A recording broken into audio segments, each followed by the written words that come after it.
Auto వెనుక నవ్వు తెప్పించే కొటేషన్లు కూడా ఉన్నాయి స్వామి.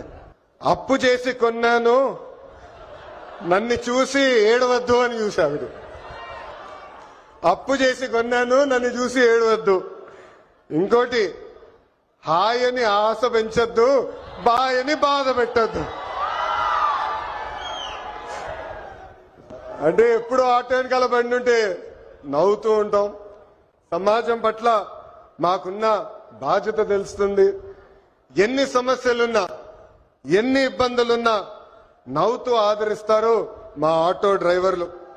అందుకే యువగలం పాదయాత్రలో ఆటో డ్రైవర్లతో ప్రత్యేకంగా నేను సమావేశం ఏర్పాటు చేసుకున్నా. వాళ్ళు ఎదుర్కొంటున్న సమస్యలు నేను తెలుసుకున్నా.